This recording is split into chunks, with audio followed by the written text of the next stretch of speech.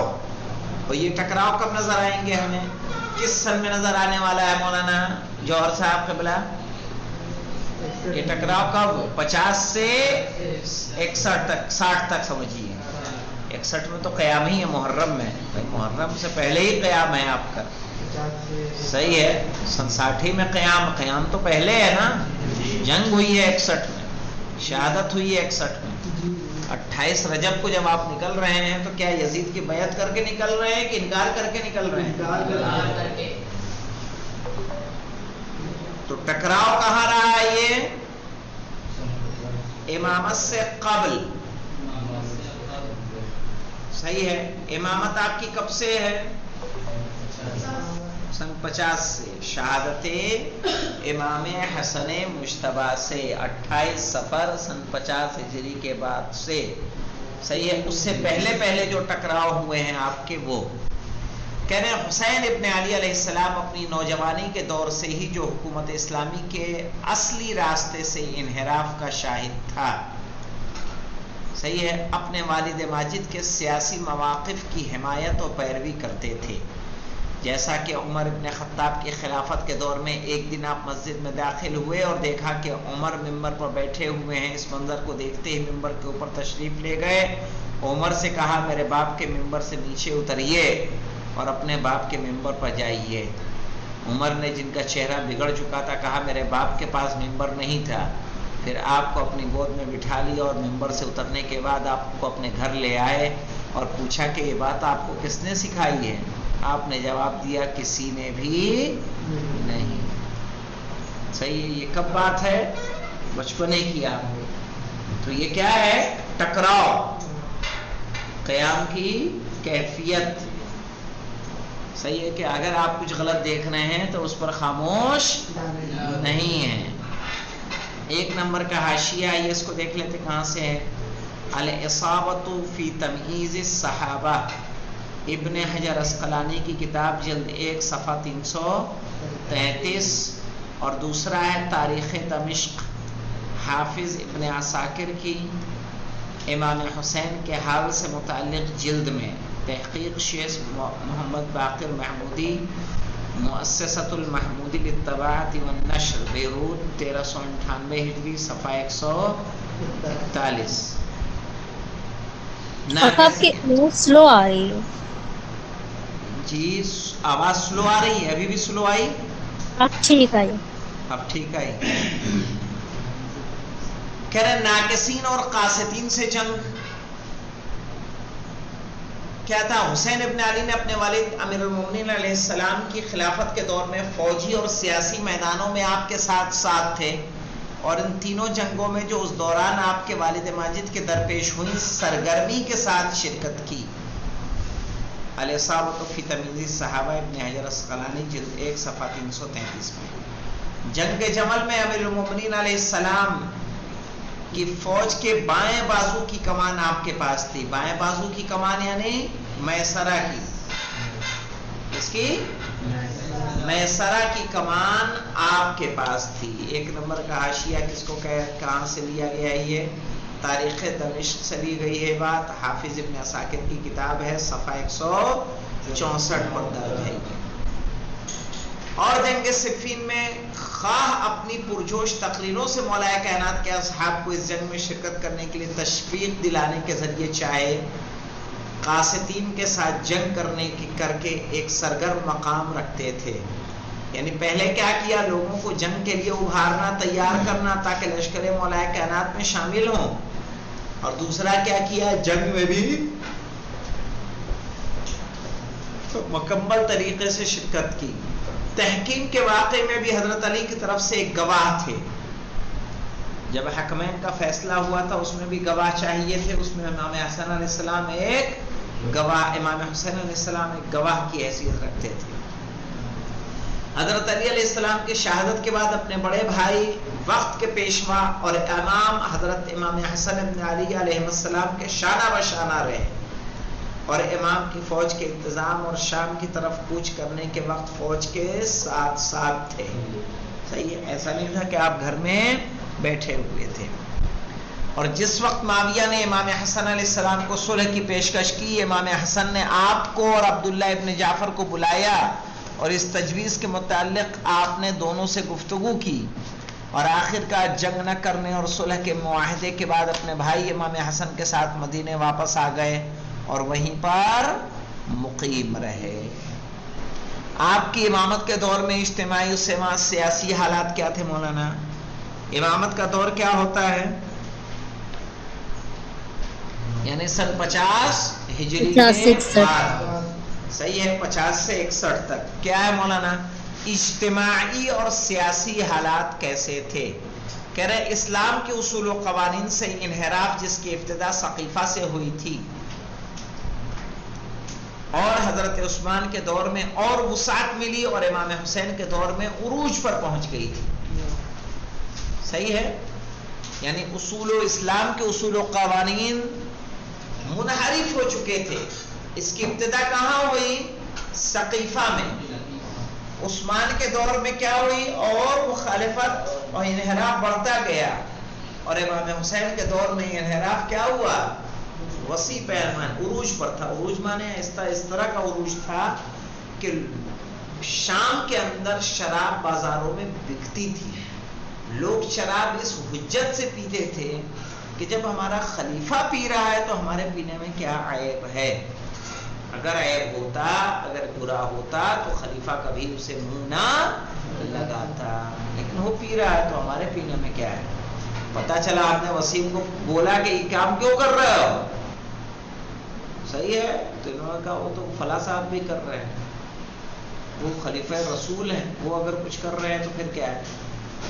امام حسین نے قیام کیوں کیا؟ قیام کی ایک وجہ یہی تھی کہ وہ صرف ایک دنیاوی خلیفہ نہیں تھا، اس کی حکومت خلیفت رسول کی بنیاد پہ تھی. کس کی بنیاد پہ؟ ہاں، کہ وہ رسول کے جگہ پہ بیٹھا ہوا ہے. کیا رسول کی جگہ ایسے انسان کو قبول کیا جا سکتا ہے؟ نہیں. وہی میں کہتا ہوں نا کہ بھائی آج کوئی امام جماعت نہیں بنایا گیا یار. ہماری اگر کوئی اونچی حرکت دیکھ لے تو ہمارے پیچھے کھڑا ہونا پسند نہیں کرے گا، چاہے کہ اس کو کیا زمام خلافت سونپ دی جائے. بھائی جن سے اس کے باپ نے شادی کی ان سے اس نے رشتے بنائے، پھوپھیوں سے رشتے بنائے. اسلام میں کیا کہیں اس کا جواز ہے؟ کہیں بھی کسی مذہب و ملت میں اس کا جواز موجود نہیں ہے. چاہے کہ آپ خلیفہ رسول ہوں اور اس طرح کے کام انجام دیں، یہ کام مسلمان کے لیے جائز نہیں ہے. اس زمانے میں معاویہ نے جو برسوں سے دوسرے اور تیسرے خلیفہ کی طرف سے شام کی گورنر کی حیثیت سے حکومت کر رہا تھا. برسوں سے مراد کون سا برس تھا؟ وہ بتایا تھا میں نے، یاد ہے کسی کو؟ کب بنایا گیا تھا گورنر اس کو؟ سن 18 ہجری میں. سن 18 ہجری میں عمر کے دور میں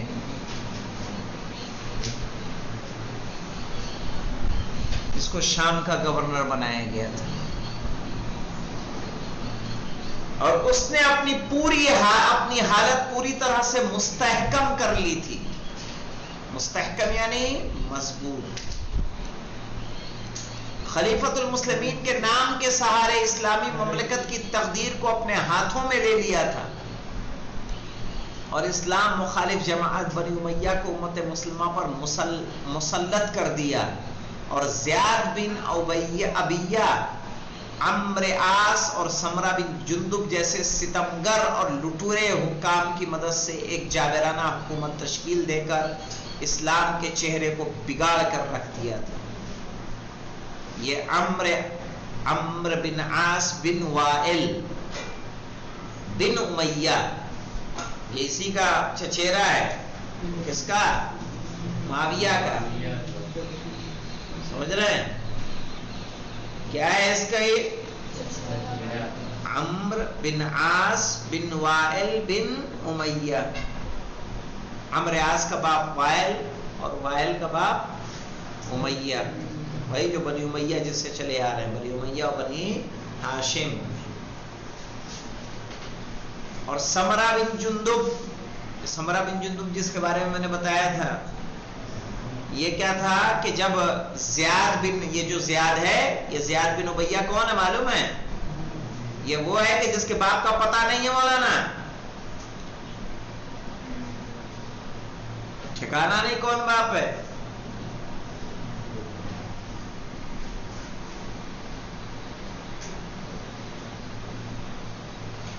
دعوے دار کئی تھے کہ ہمارا ہے ہمارا ہے ہمارا ہے. اسی لیے اس کو اس کی ماں سے پکارا جاتا ہے. بعد میں معاویہ نے اس کو اپنا بھائی بنایا اور نام دیا زیاد بن ابو سفیان، جو کہ اسلام میں رسول کے خدا نے لعنت کی ہے کہ جو اپنے باپ کے سوا کسی دوسرے سے نسبت دے، لعنت ہے اس پہ.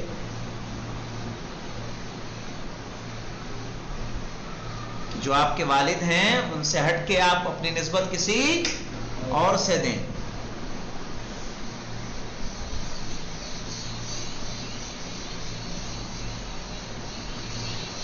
سمرہ بن جندب اور یہی زیاد بن امیہ، یہ کیا تھا؟ یہ عبید اللہ ابن زیاد کا باپ. کون ہے یہ؟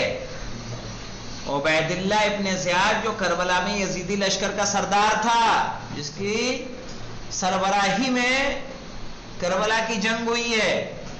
اسی نے عمر سعد کو بھیجنے والا کون ہے؟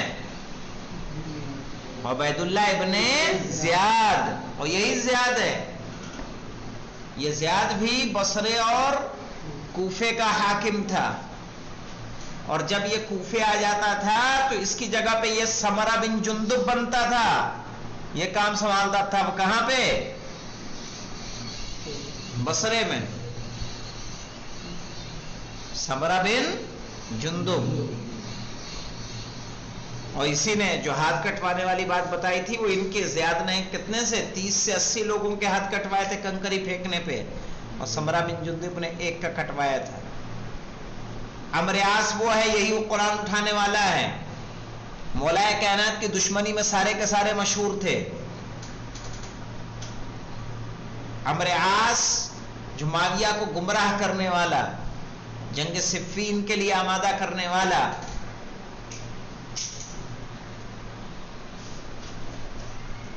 جیسے ستمگر اور لٹیرے حکام کی مدد سے، ستمگر اور لٹیرے حکام کی مدد سے ایک جابرانہ حکومت تشکیل دے کر اسلام کے چہرے کو بگاڑ کر رکھ دیا تھا. بھئی اگر اعتراض کرنے پہ ہاتھ کاٹنا ہے تو مجھے بتائیے جابرانہ حکومت ہے کہ عادلانہ حکومت ہے؟ کہ نہ کوئی مقدمہ چلایا جائے، نہ کوئی سنوائی کی جائے، نہ کسی قاضی کی ضرورت ہو. آج بھی ایسا ہو رہا ہے نہیں ہو رہا ہے؟ ایک طرف تو معاویہ آزاد اور سچے مسلمانوں پر سیاسی اور اقتصادی تنگی لادنے کی سیاست اپناتا تھا، اور قتل اور شکنجوں، آزار و اذیت اور فقیری اور بھوکمری کو ان پر مسلط کر کے ہر قسم کے اعتراض، جنبش اور مخالفت کی روک تھام کر دی تھی. کیسے کی تھی مولانا؟ قتل کے ذریعے. جو آپ کی مخالفت کرے اسے قتل کر دیا جائے. جناب حجر بن عدی اور ان کے ساتھیوں کو قتل کرنے والا کون ہے؟ معاویہ. شکنجوں میں یعنی قید و بند میں ڈال دینا، آزار و اذیت، گھر بار لوٹ لینا، مال و اسباب لوٹ لینا، گھر کو آگ لگا دینا، فقیری اور بھوکمری کو ان پر مسلط کر کے. بھائی جب آپ کو کام نہیں ملے، آپ کو وظیفہ نہ ملے، ہر جگہ سے آپ کو بائیکاٹ کر دیا جائے، آپ کیا کریں گے؟ ہر قسم کے اعتراض اور جنبش اور مخالفت کی روک تھام کر دی تھی. کسی کے اندر جرأت نہ تھی کہ وہ بولے. اسی لیے کبھی کبھی مجلس میں اس بات کو کہتے ہیں کہ کربلا کے میدان میں یزید کے مقابلے میں جو لوگ آئے تھے صرف وہی افراد تھے کہ جنہوں نے یزید کی بیعت نہیں کی تھی. باقی سب یزید کی بیعت کر چکے تھے. اگر نہ کر چکے ہوتے تو امام حسین کا ساتھ دیتے یا نہ دیتے؟ یعنی کسی کے اندر یہ جرأت نہیں تھی کہ کیا کرے، اپنی زبان کو کھول سکے.